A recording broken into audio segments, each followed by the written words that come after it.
Ya, kita lanjut lagi, kita melihat dalam Imamat 20 ayat 34, perintah-perintah yang diperintahkan Tuhan kepada Musa di Gunung Sinai untuk disampaikan kepada orang Israel. Jadi perintah-perintah apa saja yang harus dilakukan. Ternyata perpuluhan itu adalah suatu perintah. Nah, perintah kalau kita tidak lakukan berarti adalah dosa, dan upah dosa adalah maut. Ketika kita tidak melakukan perintah daripada Tuhan adalah berarti kita melakukan suatu dosa. Dalam Imamat 20 ayat 30 dikatakan, demikian juga segala persembahan persepuluhan dari tanah, baik hasil benih di tanah maupun dari buah-buah pepohonan adalah milik Tuhan. Itulah persembahan kudus bagi Tuhan. Nah, kalau tadi itu perintah dari Tuhan untuk memberikan 1/10 dari hasil dari apapun yang kita kerjakan. Yang kedua adalah perpuluhan itu adalah milik Tuhan. Ternyata perpuluhan itu harus kita berikan karena perpuluhan itu adalah milik Tuhan. Jadi jangan sampai kita berpikir bahwa wah, nggak usah kasih perpuluhan, nggak usah berikan perpuluhan. Ternyata perpuluhan itu adalah milik Tuhan. Dan yang kedua dikatakan itulah persembahan kudus bagi Tuhan. Dan kedua adalah perpuluhan itu ternyata persembahan kudus bagi Tuhan. Dan perpuluhan itu merupakan suatu adalah milik Tuhan. Nah, yang tadi kalau kita lihat tadi bahwa ketika Melkisedek memungut 1/10 dari Abraham, ternyata dia memungut, dia kan imam. Berarti ada perintah di situ untuk supaya Abraham memberikan 1/10. Karena apa? Abraham adalah orang yang percaya kepada Tuhan. Orang yang sudah percaya kepada Tuhan wajib hukumnya untuk membayar persepuluhan kepada rumah Tuhan supaya ada persediaan di rumah Tuhan.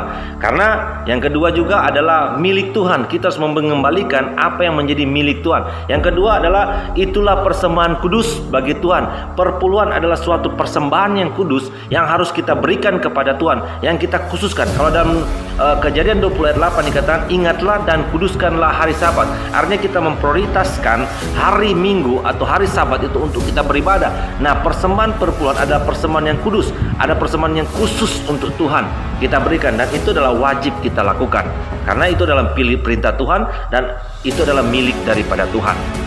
Ya, Imamat 27 ayat 32 mengatakan juga mengenai segala persembahan persepuluhan dari lembu sapi atau kambing domba, maka dari segala yang lewat dari bawah tongkat gembala waktu dihitung, setiap yang ke-10 harus menjadi persembahan kudus bagi Tuhan.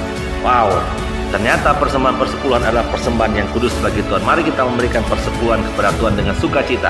Saya percaya saya tidak mengajarkan tentang teori kemakmuran, tapi ketika kita memberikan apa yang menjadi milik Tuhan, Tuhan akan sangat memberkati kita. Karena yang Tuhan lihat di sini adalah ketaatan kita untuk memberikan persepuluhan kepada Tuhan, memberikan persembahan kepada Tuhan. Dan ternyata dari hasil semua yang apa yang kita capai itu harus dihitung 1/10-nya. Jadi persepuluhan adalah persembahan yang kudus bagi Tuhan, harus dihitung dari semua penghasilan. Persembahan perpuluhan sudah dikuduskan bagi Tuhan. Nah, kita melihat apakah juga Yesus mengajarkan tentang persepuluhan.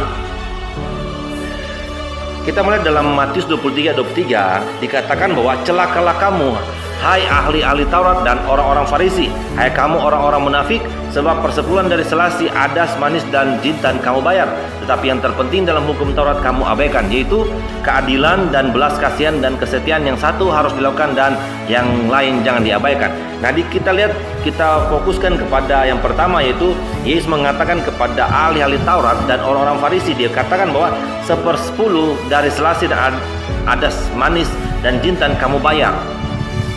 Terus yang terakhir yaitu yang satu harus dilakukan dan yang lain jangan diabaikan. Ya, berarti Yesus juga mengajarkan tentang bagaimana kita harus membayar persepuluhan. Karena dikatakan sini jelas bahwa yang satu harus dilakukan dan yang lain jangan diabaikan. Orang Farisi dan ahli Taurat ini memberikan 1/10, tapi mereka ada sedikit kecurangan. Ada sedikit mungkin melebih-lebihkan atau mengambil keuntungan dari persepuluhan atau dari aturan-aturan yang diatur oleh kitab Musa. Dan Yesus tahu tentang namanya kitab Musa, kitab Taurat. Yesus tahu.